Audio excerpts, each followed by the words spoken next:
Members, it's funny. I think I'm probably the member who's voted no the most. Whether it's in committee or on the floor, folks can start calling me Representative Eskamani for that reason. I'm a firm believer in you having to earn my yes. And when this budget first came before us, I did vote no. And I immediately text Chair Cummings afterwards to explain, what my areas of concern were. And he was so humble and kind in responding and allowing me to be a part of the budget process. I don't actually serve any of the subcommittees for approps. And so Chair Cummings was so kind to have me have the chance to serve in one of the committees and really learn and see the process. And I've been really pleased and happy about it. And I think this budget speaks to the needs of Florida in more ways than one.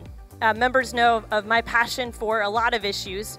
In particular, this past session, one of my priorities was increasing our funding for arts and culture, a bipartisan issue that we've had so many Republicans step up in solidarity with myself and Representative Smith and others.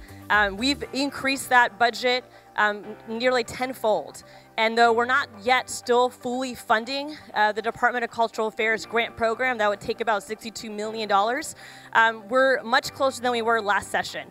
And it's such a healthy step in the right direction that I'm excited to see it. And I also feel like it's a reflection of the bipartisan work on this budget together. Another area that Rep. Diamond mentioned is affordable housing. And with the first budget draft, y'all probably remember that there wasn't funding going towards any other area but the Panhandle. And of course, the Panhandle is critically important for us this session. We're still waiting for those federal dollars to come down, and folks in the Panhandle need us.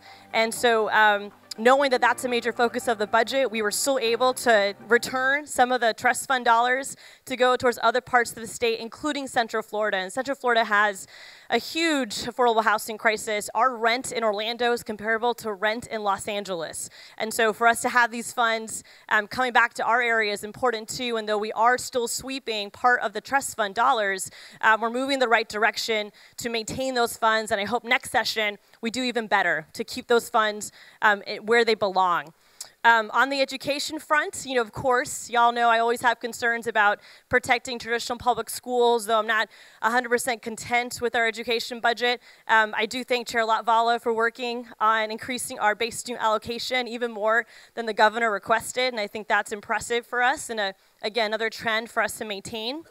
And then, of course, just looking towards all the work done with water. And though I share Rep. Good's concerns yesterday around land conservation, and we're not fully funding Florida Forever to the point that it needs to be, the focus on water obviously is an important one. So Chair Rashine, thank you for your leadership in that regard.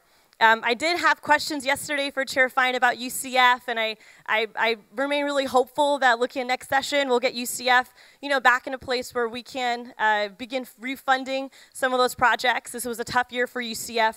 The folks at UCF know that and have operate in good faith to meet the standards of accountability.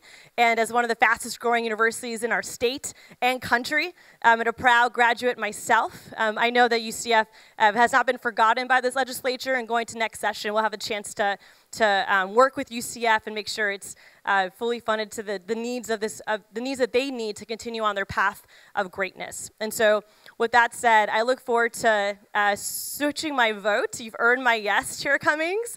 And so I can't wait to vote yes on this budget tomorrow.